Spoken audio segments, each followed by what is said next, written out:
Halo semuanya, selamat datang di video modul 4. Pada modul kali ini kita akan membahas polymorphism dan encapsulation. Tujuan praktikum pada modul ini yang pertama adalah memahami konsep polymorphism dan encapsulation pada program dengan menggunakan bahasa Python. Yang kedua, mengimplementasikan konsep polymorphism dan encapsulation pada program. Dan yang ketiga, memahami perbedaan polymorphism dan encapsulation. Kita masuk ke dasar teori. Polymorphism berasal dari bahasa Yunani yang terdiri dari dua kata, yaitu poly atau banyak dan morphis, yaitu satu bentuk. Dilihat dari asal katanya, polymorphism dapat diartikan sebagai kemampuan dari suatu metode yang dimana di dalam metode ini terdapat banyak aksi yang berbeda-beda. Dalam PBO, konsep ini memungkinkan user untuk melakukan suatu aksi yang sama tetapi proses yang berbeda. Konsep polymorphism dapat diterapkan pada dua metode, yaitu overloading dan overriding. Metode overriding. Metode overriding adalah penggunaan metode dari kelas yang lain dengan nama metode yang sama dengan induk kelas, tetapi memiliki isi program atau argumen yang berbeda dengan kelas induknya. Contoh metode overriding, di sini ada kelas induk dengan fungsi output. Dia akan print ini adalah output dari kelas induk. Dan di sini ada subclass, kelas anak satu dengan induknya itu kelas induk memiliki fungsi output. Nama fungsinya sama tetapi outputnya berbeda. Di sini print ini adalah output dari kelas anak satu. Dan juga ada kelas anak 2 sama, memiliki induk, def output, nama fungsinya sama, print ini adalah output dari kelas anak 2. Kita bikin objeknya, A sama dengan induk, B sama dengan anak 1, dan C sama dengan anak 2. Kita tulis A titik output, B titik output, dan C titik output. Hasilnya, yang pertama itu adalah output dari kelas induk. Nah, di sini kita ambil dari objek A ya, dimana objek A itu mengambil dari kelas induk. Terus yang baris kedua ini adalah output dari kelas anak 1. Kelas anak 1 baris ini itu diambil dari objek B, dimana objek B itu diambil dari kelas anak 1. Di sini outputnya kita override, walaupun nama fungsinya sama, tetapi program yang dijalankan adalah program anak karena kita override, kita timpa. Dan yang terakhir ini adalah output dari kelas anak 2, itu dari objek C dari kelas anak 2, def output kita override dari kelas induk. Lanjut ke metode overloading. Overloading adalah penggunaan metode di suatu kelas yang memiliki metode yang sama tetapi memiliki isi program atau argumen yang berbeda. Namun, sayangnya, Python sebagai bahasa pemrograman yang dinamik secara default, Python tidak mendukung penggunaan metode overloading. Masalah dari overloading pada Python adalah kita bisa saja melakukan overload metode, tapi kita hanya dapat menggunakan metode yang paling akhir didefinisikan. Ini ada contoh metode overloading.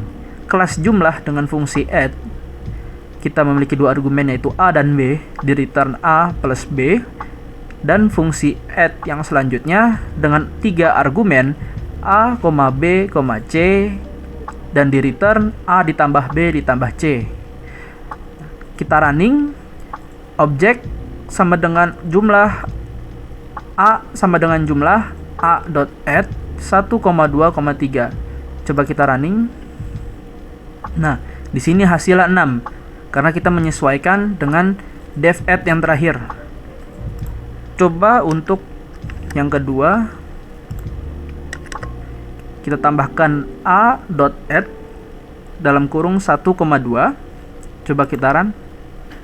Nah, di sini error dia. Pada contoh kode di atas, kita dapat mendefinisikan dua metode dengan nama yang sama, tetapi menerima parameter yang berbeda. Hasilnya apabila dijalankan, Python akan mengembalikan error seperti yang terlihat pada tabel output di atas, yang menunjukkan error pada line 12. Yang di sini menunjukkan bahwa Python membutuhkan satu lagi argumen, missing one require positional argument, sama dengan C, di mana fungsi add yang membutuhkan 3 argumen adalah fungsi add yang terakhir. Jadi fungsi add ini masuk ke metode override. Di sini kita terpakainya def add dalam kurung self, a, b, c, yaitu fungsi yang terakhir. Untuk mengatasi masalah tersebut, kita dapat menggunakan solusi, contohnya sebagai berikut. Di sini ada kelas jumlah dengan fungsi add dalam kurung self, bintang argumen. Total sama dengan 0, pengulangan for i in argumen. If type dalam kurung i sama dengan int, ini untuk mengecek apakah hasil hasil argumen tersebut adalah integer. Total plus sama dengan i. Total akan ditambahkan i, return total. Kita bikin objek a sama dengan jumlah. Kita print a.add 1,2,3,4,5 dan print dalam kurung a.add 2,4. Coba kita run. Nah, di sini kita berhasil melakukan overloading dengan menggunakan bintang. Jadi bintang di sini fungsinya untuk menaruh input lebih dari satu atau satu juga bisa, tanpa kita harus mendefinisikan berapa argumen yang diminta. Di sini kita ada contoh dimasukkan 5 argumen dan di sini ada 2 argumen tetap terjalan. Selanjutnya ada abstract class. Abstract class atau kelas abstrak merupakan kelas yang di dalamnya terdapat satu atau lebih metode abstrak. Sebuah metode abstrak merupakan metode yang dideklarasikan tapi tidak memiliki implementasi apapun. Lebih lanjut lagi, sebuah kelas abstrak bisa dibilang merupakan sebuah blueprint untuk membuat kelas lainnya. Sehingga instance dari sebuah kelas abstrak bukan merupakan objek, melainkan sebuah kelas lainnya. Python secara default sebenarnya tidak menyediakan kelas abstrak, namun terdapat modul yang dapat digunakan untuk membuat kelas abstrak, yaitu modul ABC atau Abstract Base Class. Deklarasinya from ABC, import ABC, abstract method. Contoh codingnya di sini from ABC import ABC, abstract method. Di sini ada kelas hewan dalam kurung ABC. ABC ini kita ambil dari sini. Add abstract method. Def bersuara dalam kurung self. Add abstract method ini untuk menunjukkan bahwasanya def bersuara ini adalah sebuah fungsi abstrak dalam kelas abstrak.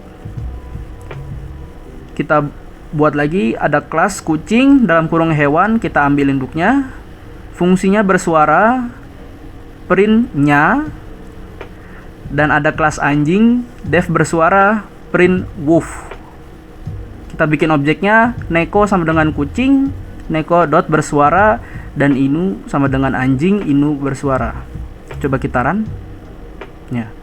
Di sini kita neko dot bersuaranya berkeluar outputnya nya, dan inu dot bersuara outputnya wolf. Jadi abstract method ini atau kelas abstrak ini bisa dibilang adalah untuk membuat template dari subkelas-subkelasnya atau kelas lainnya. Selanjutnya ada encapsulation. Konsep pembungkusan dalam UUP adalah sebuah proses atau cara menyembunyikan informasi dari suatu kelas program sehingga tidak dapat diinterferensi oleh program lain. Dengan demikian, kita dapat membuat program yang terintegrasi tanpa harus mendeklarasikan variabel-variabel yang bersifat eksternal. Kita langsung ke contoh enkapsulasinya. Di sini ada kelas encapsulation. Kita deklarasi inisialnya def init dalam kurung self, nama, saldo, dan no underscore rect. Kita membutuhkan 3 argumen. Self.nama sama dengan nama, self.no underscore rect sama dengan no underscore rect, self dot underscore saldo sama dengan saldo. Di sini kita pakai pelindung ya, private. Terus add property def saldoku. Kita pas ini untuk menyatakan propertinya. Saldoku.setter, di sini kita akan untuk menyatakan bahwa saldoku itu adalah setter. Def saldoku dalam kurung self, input, kita membutuhkan satu argumen. Outputnya self dot underscore saldo sama dengan input. Nanti saldonya akan berubah sesuai input yang dimasukkan. Add saldoku.getter. Fungsi saldoku dalam kurung self return self dot underscore saldo. Di sini getter ini untuk mengeluarkan output atau mengakses saldonya, karena akses di sini adalah private. Kita langsung bikin objeknya. EC sama dengan encapsulation dalam kurung boim, yaitu argumen pertama nama, 0 argumen pertama saldo, dan 14002300 untuk argumen no underscore rec. Kita print dalam kurung menampilkan nama pengguna, ec.nama, print menampilkan nomor rekening, ec.underscore norec, dan terakhir print menampilkan jumlah saldo, ec.saldoku. Print mengubah saldo melalui metode set, mengganti saldo menjadi 1 juta. Caranya ec.saldoku sama dengan 10000000000. Terakhir print dalam kurung f saldo rekening atas nama kurung kurawal ec.nama adalah kurung kurawal ec.saldoku. Kita run.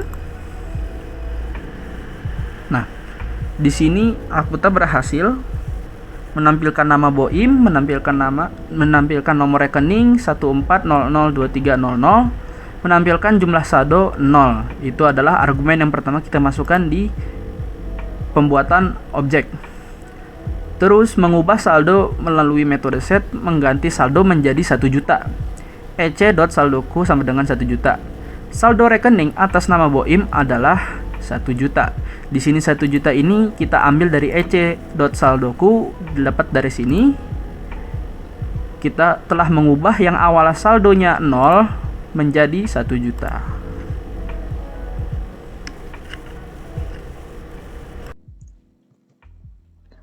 Baik, selamat datang di sesi live coding modul 4 tentang polymorphism dan enkapsulasi. Sebelumnya sudah dijelaskan di materi tentang apa itu polymorphism dan enkapsulasi. Nah, tujuan video ini dibuat agar kalian bisa lebih memahami tentang metode atau konsep gitu ya dari polymorphism dan enkapsulasi. Kita akan bahas satu persatu dari yang pertama, yaitu polymorphism. Nah, polymorphism itu terdapat dua metode. Metode yang pertama yaitu menggunakan metode overriding. Dan metode yang kedua yaitu menggunakan metode overloading. Nah, metode overriding ya, yang membedakan metode overriding dan metode overloading yaitu ciri-cirinya. Kalau metode overriding dia itu menimpa. Kalau metode overloading dia menumpuk. Oke, kita di sini akan membuat contoh dari metode overriding terlebih dahulu. Semisal di sini kita buat suatu kelas gitu ya. Misalnya orang tua. Oke, sini kita kasih objek. Nah, di dalam kelas orang tua kita kasih fungsi misalnya orang tua bicara gitu ya. Nah, di sini kita kasih suatu statement print gitu ya. Kita isi ini orang tua yang bicara. Kemudian di sini kita mau mencoba untuk menginherit suatu kelas gitu ya. Misalnya kita kasih di sini anak. Di sini anak merupakan inherit dari orang tuanya. Oke. Di sini berarti pas aja gitu ya. Nah, ketika kita mau mencoba untuk menjalankan, berarti di sini otomatis bahwa kelas anak akan memiliki semua atribut yang dimiliki oleh kelas induknya. Oke. Misalnya kita buat objek, misalnya di sini ada Joko. Joko sama dengan misalnya kelas anak gitu ya. Maka Joko akan bisa mengakses bicara yang dimiliki oleh atribut orang tua. Ketika program ini dijalankan, maka ini orang tua yang bicara. Nah, di sini kan Joko sama dengan kelas anak. Nah, di mana anak di sini merupakan inherit dari orang tua. Maka kita bisa mengakses atributnya orang tua. Nah, tapi bagaimana jika di sini kan anak ya, tetapi outputnya di sini orang tua. Kita mau mengubah gitu ya. Jadi ini anak yang bicara gitu ya. Jadi gampangnya di sini kita timpa aja ya sesuai ciri-ciri dengan fungsi yang sama, dengan nama yang sama, atau metode yang sama, yaitu misalnya bicara. Oke, sini kita ganti aja, kita isi statement print gitu ya. Ini anak yang bicara. Maka ketika program ini dijalankan, berubah ya, ini anak yang bicara.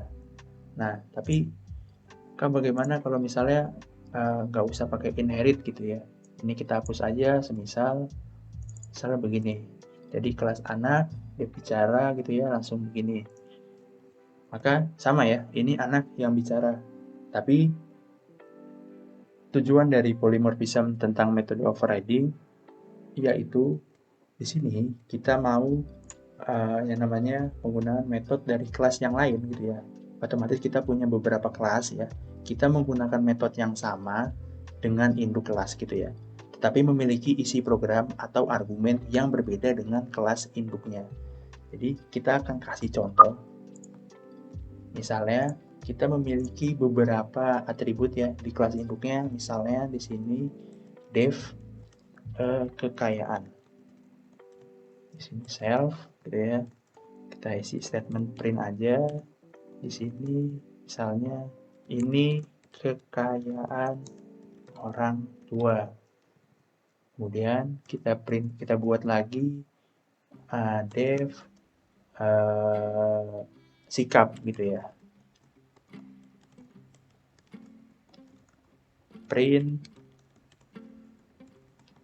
ini sikap orang tua gitu.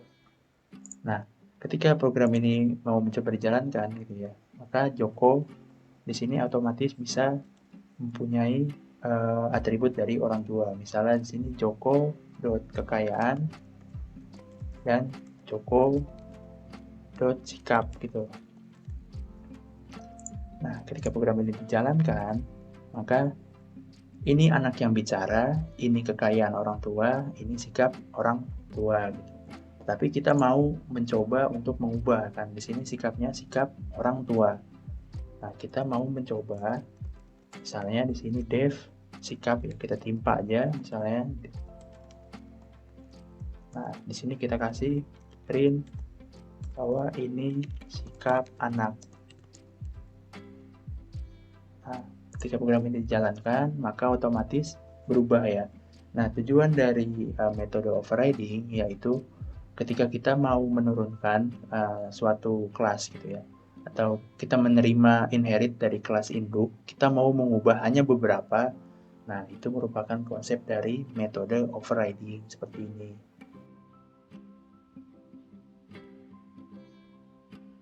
Kita akan masuk ke metode yang kedua, yaitu menggunakan metode overloading. Nah, misalnya kita buat contoh kelas gitu ya, kelas penjumlahan. Oke, ini kita kosongin aja. Kita punya fungsi semisal tambah. Di sini tambah kita mau isi dengan dua atribut, yaitu angka 1 dan angka 2. Oke, karena ini operasi berarti kita menggunakan nilai return gitu ya. Return misalnya angka 1 mau ditambah dengan angka 2 gitu ya. Maka kita buat suatu objek misalnya hasil sama dengan penjumlahan. Oke, kemudian kita coba untuk print gitu ya, hasil dot tambah gitu ya. Itu kita isi parameternya, karena di sini ada 2 ya. Kita isi misalnya 3 dan 1. Oke, ini kita hapus dulu, kita bersihkan. Oke, ini 4 ya. Ini kita kasih komen dulu aja. Kita lanjut ke source code yang kedua, itu metode overloading. Oke, dapatkan hasilnya 4 gitu ya. Tetapi jika kita mau menambah suatu parameter, misalnya di sini ada angka 3, ya, di sini berarti jadi angka 3. Maka di sini karena membutuhkan 3 buah parameter, maka otomatis kita harus mengisi juga dengan 3 buah parameter. Jika kita hanya mengisi dengan 2 parameter, maka di sini ada keterangan bahwa missing 1 argumen gitu ya. Maka kita harus menambahkan dengan menyamakan dengan jumlah parameternya. Jika di sini ada 3 buah parameter, maka di sini juga harus 3 parameter. Misalnya kita isi 4 di sini. Maka ketika program ini dijalankan, hasilnya adalah 8 gitu ya. Ini kita bersihkan dulu. Nah, 8. Nah, bagaimana jika kita mau membuat gitu ya, jika program ini sudah banyak gitu ya, kalian sudah buat suatu program yang kompleks gitu, tetapi ada lagi fungsi gitu ya, fungsi tambah, dan fungsi tambah itu hanya memuat 2 parameter atau parameter yang lain yang kita deklarasikan gitu. Kalau misalnya di sini kita hanya membuat fungsi tambah dengan 3 buah parameter, bagaimana jika kita mau membuat fungsi tambah yang lebih dari atau kurang dari 3 parameter. Oke, kita kasih contoh misalnya di sini. Nah, ini adalah 2 parameter gitu ya. Nah, ketika program ini dijalankan, maka 3 dan 1 ini ya, akan masuk ke dalam fungsi tambah yang ini. Nah, maka hasilnya adalah 4. Nah, itu merupakan konsep dari overloading, yaitu menumpuk. Tetapi ada hal yang harus diperhatikan dari metode overloading dalam bahasa pemrograman Python. Nah, ternyata jika kita mau menginputnya 3 buah parameter, misal seperti ini, maka program ini dijalankan akan, nah di sini error ya, dia tidak mau menerima. Nah, di sini errornya adalah di line 40 di sini. Nah, kenapa demikian? Itu. Nah, ternyata Python ini tidak support untuk metode overloading. Nah, terus kenapa nggak support gitu ya, tapi masih dijelaskan gitu. Jadi simpelnya bahwa metode overloading ini itu banyak digunakan oleh bahasa pemrograman yang memiliki basis OOP gitu. Seperti halnya misalnya bahasa pemrograman C++ gitu ya. Nantinya kalian akan lebih sering menjumpai gitu ya, melihat, bertemu gitu dengan metode overloading gitu, dengan membuat suatu codingan gitu ya, suatu program yang cukup atau lumayan kompleks gitu.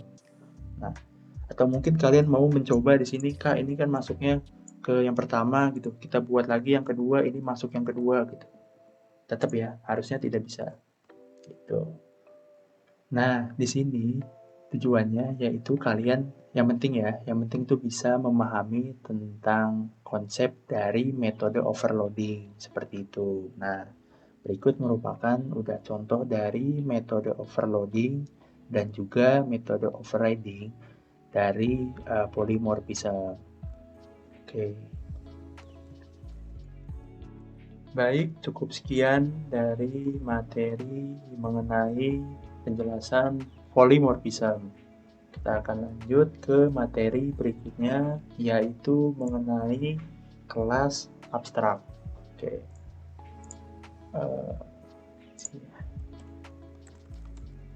Kelas abstrak, yang dimana kelas abstrak bisa diartikan sebagai blueprint. Tetapi saat mendeklarasikan kelas abstrak, itu dia tidak mengimplementasikan apapun. Oke, maksudnya apakah? Oke, kita buat dulu contohnya. Misalnya di sini kita import dulu ya ABC ya, import ABC, abstract method. Sini ABC adalah abstract base class ya, bukan kecap ABC ya.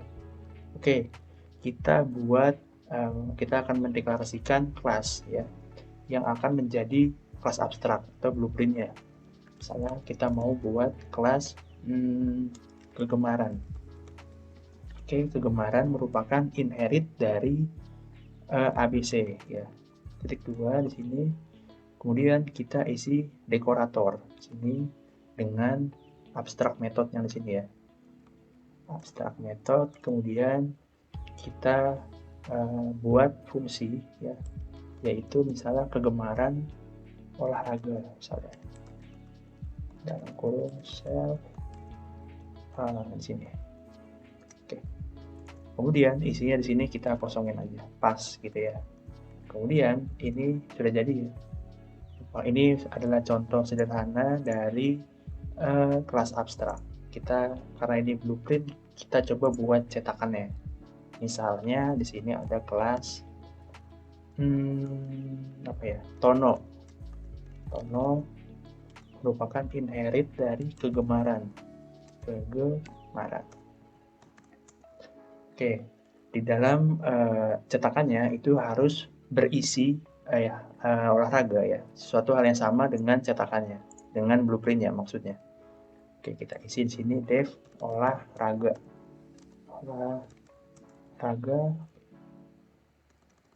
Sini kita print ya.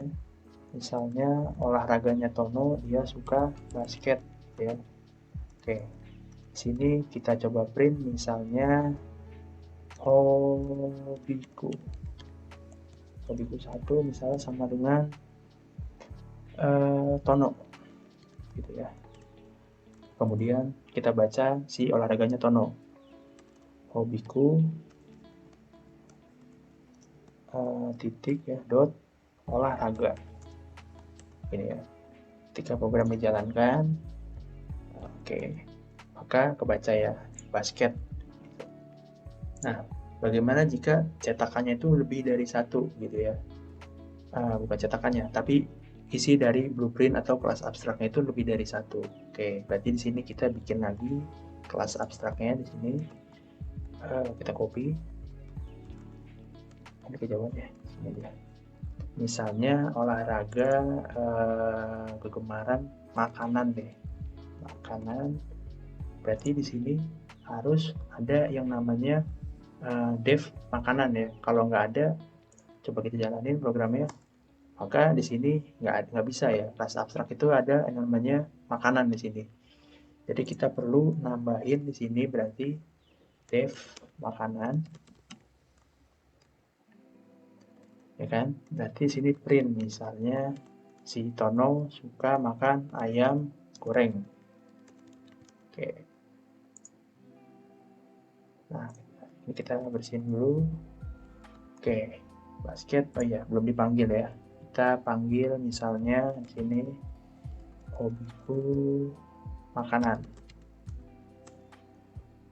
Oke, kita jalanin, ada basket dan ayam goreng. Nah, berikut adalah contoh sederhana dari kelas abstrak ya. Jadi di mana yang di atas ini merupakan blueprint ya, yang di sini merupakan cetakannya. Jadi kalau misalnya di dalam blueprintnya itu terdapat 2 fungsi ya, misalnya di sini ada olahraga dan makanan, maka dalam kelas turunannya atau dalam cetakannya itu juga harus terdapat atribut yang sama atau fungsi yang sama. Misalnya di sini olahraga, di sini makanan gitu ya.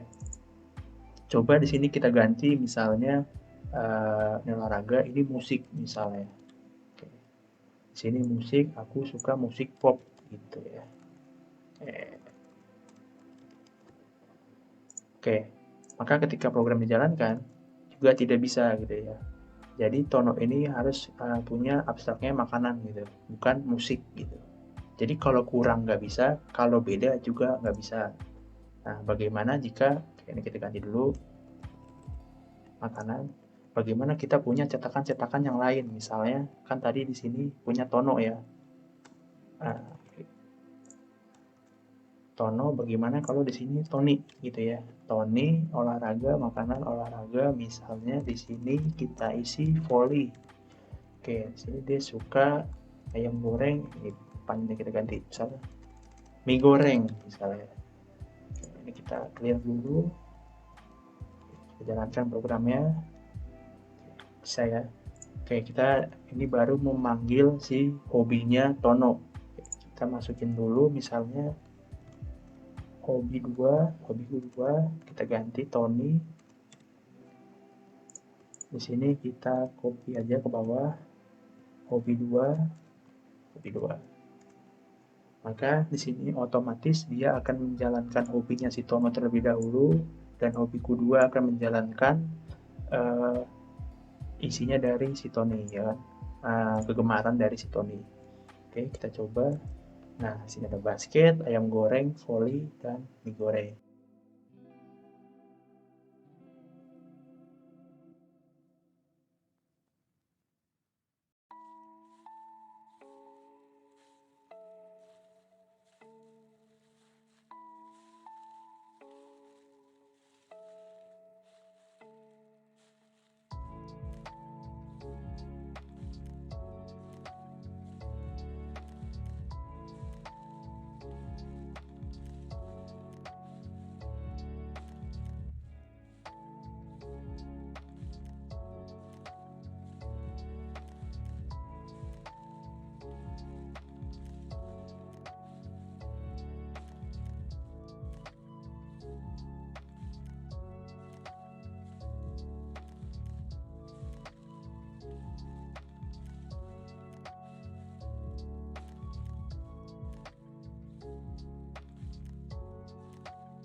Baik, kita lanjut aja ke materi selanjutnya, yaitu mengenai konsep dari enkapsulasi. Oke, kita bikin di sini aja enkapsulasi. Oke, program sebelumnya kita komen aja terlebih dahulu. Oke, enkapsulasi. Nah, yang dimana enkapsulasi itu mempunyai pengertian atau artinya sebuah proses atau cara untuk menyembunyikan informasi dari suatu kelas. Nah, tujuannya untuk apa? Agar program tidak dapat diintervensi oleh program lain. Oke, dimana contohnya kita buat dulu programnya. Misalnya kita mau buat kelas rekening bank ya ini ya. Misalnya objek di sini kita init dulu ini. Sini berarti dalam rekening itu ada nama dan ada saldo. Oke, di sini kita self ya, dot nama sama dengan nama, kita copy, kemudian kita ganti bawahnya dengan saldo. Oke, kemudian jika sudah, kita coba buat suatu objek ya untuk menyimpan suatu kelas, misalnya BOIM sama dengan rekening gitu ya. Oke, misalnya di sini kita kasih nama, parameter yang pertama berarti akan masuk ke nama, berarti tipe string ya. Misalnya BOIM ya, koma saldonya misalnya 1 juta ya. Oke. Maka untuk mengeprint dari kelas tersebut pakai aja sintaks print ya. Statementnya berarti saldo titik 2 gitu ya, koma misalnya berarti di sini kan BOIM ya, berarti BOIM dot saldo ya. Nah, coba dijalanin programnya, kita bersihin dulu. Oke, kita running. Nah, saldonya 1 juta. Bagaimana kalau kita mau menambahkan saldo atau mengurangi saldo? Oke, berarti dengan cara yang sama ya, berarti BOIM di sini titik saldo ya sama dengan BOIM saldo mau ditambah misalnya 300.000. Kayak gini deh, biar rapi. Oke, 300.000 berarti kita print aja lagi saldonya Boim. Sekarang berarti saldonya Boim sudah 1.300.000. Begitu juga dengan cara untuk mengurangi saldo dari punyanya si Boim. Berarti misalnya di sini kita kasih parameter kurang, ya misalnya di sini dikurangnya 500.000. Oke, ketika dijalankan programnya 800.000. Nah, berikut ini merupakan contoh dari program ya, menggunakan kelas untuk menampilkan saldo rekening gitu ya. Nah, di kelas rekening ini, di mana bahwa variabel saldo ini merupakan variabel yang sangat penting. Di mana kalau misalnya kita punya saldo ya, semisal aslinya 1 juta, tapi ketika di bank, di ATM ya, kita periksa ternyata saldo kita misalnya 2 juta, wah itu nggak apa-apa ya. Tapi kalau misalnya justru sebaliknya, kalau semisal kita seharusnya punya saldo 2 juta, tapi ketika terbaca di ATM ternyata saldo kita hanya 1 juta. Wah, maka dari itu, untuk mencegah kejadian tersebut ya, semisal di sini ada program yang namanya Boim saldo gitu ya, dalam main program ya. Boim saldo misalnya sama dengan 300.000 ini ya. Maka otomatis program ini akan menghapus semuanya. Nah, tiba-tiba yang hitung-hitungan tadi nih kehapus ya. Maka dari itu, untuk mengakses, menambah, menampilkan, mengurangi itu tidak disarankan ya untuk mengoding di dalam main program. Main program itu yang mana? Yang di sini ya. Ini main program. Nah, kalau misalnya di bahasa pemrograman bahasa C ya, berarti kan di sini harusnya ada in main ya. Ini in main, ya kan? Ini begini. Begini ya. Nah, kalau di bahasa pemrograman Python nantinya kalau bisa dilihat dari program ini, jadi main program ini akan dimulai dari line ini, 44 dan 45. Oke, ini kita hapus misalnya seperti ini. Nah, gimana caranya agar kita mengaksesnya saldo ini agar aman? Nah, maka dari itu ada yang namanya access modifier private ya di modul sebelumnya, yaitu kita mengakses, mengurangi, menjumlah itu di kelas rekeningnya juga. Misal di sini kita tambahin saldo ya seperti ini, underscore. Nah, maka dalam saldo ini tidak dapat dijalankan di main program. Jadi ini bersifat private ya. Jadi hanya bisa dijalankan di kelas rekening seperti itu. Oke, caranya gimana? Oke, semisal ini sampai sini aja dulu ya. Kita hapus. Kita clear. Kalau kita jalankan, nah di sini Boim ya nggak punya saldo. Oke, berarti di sini kita harus buat yang namanya fungsi baru ya. Fungsi barunya itu misalnya kita mau, kan ini udah ngisi ya.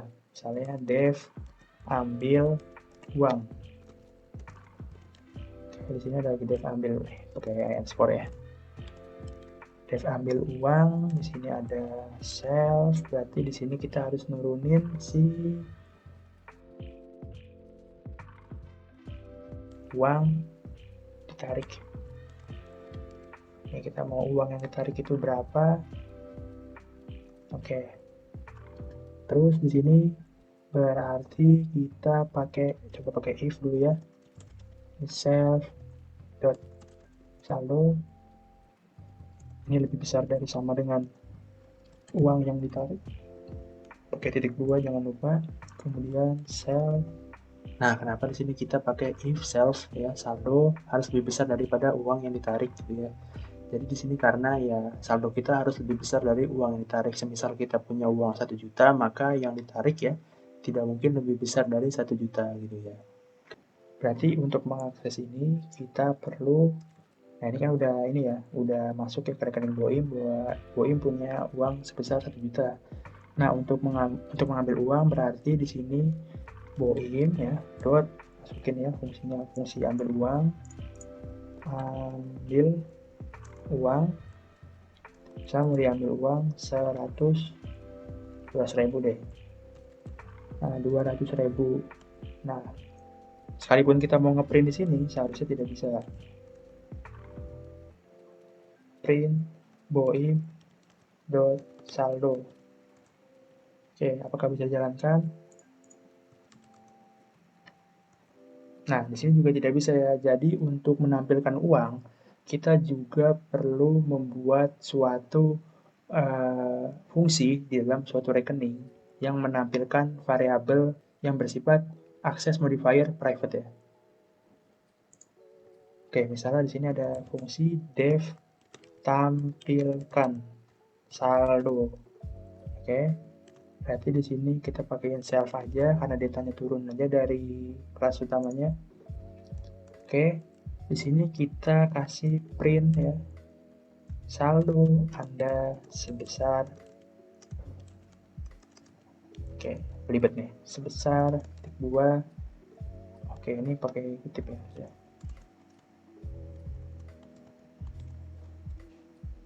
Nah, di sini berarti pakai self dot saldo gini ya. Nah, misalnya di sini Boim punya uang 1 juta, di sini Boim ambil uang 200, maka ini hapus dulu ya.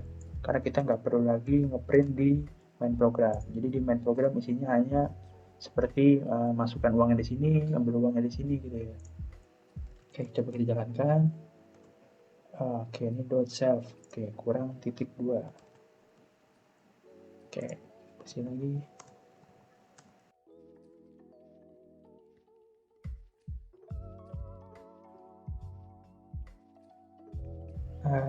Boim. Oh, tampilkan saldo belum? Boim dot tampilkan saldo. Ini aja ya, kosongin aja. Karena di sini dia nggak pakai parameter lain ya. Kalau di sini kan dia dikasih 200.000, nanti 200.000 masuk ke uang yang ditarik gitu. Oke, benar kan saldo Anda sebesar 800.000. Nah, ini merupakan konsep dari enkapsulasi yang dimana berarti itu merupakan suatu proses ya atau cara untuk menyembunyikan informasi dari suatu kelas. Sehingga program ini tidak dapat diintervensi oleh program yang lain. Oke, berarti di sini adalah metode ambil uang. Ini merupakan metode, di sini adalah metode setter, dan tampilkan saldo ini merupakan metode getter. Oke, baik, cukup sekian mungkin penjelasan singkat ya dari enkapsulasi. Semoga kalian bisa lebih memahami ya, mulai dari penggunaan konsep dari polymorphism, dari kelas abstrak, dan juga dari enkapsulasi. Di sini saya mau mengucapkan terima kasih dan juga sekaligus mau minta maaf bila ada kesalahan kata atau ya kata-kata yang kurang berkenan ya. Kurang lebihnya mohon maaf. Wassalamualaikum warahmatullahi wabarakatuh. Oke, selamat mengerjakan dan selamat untuk UTS-nya. Semoga nilainya bagus.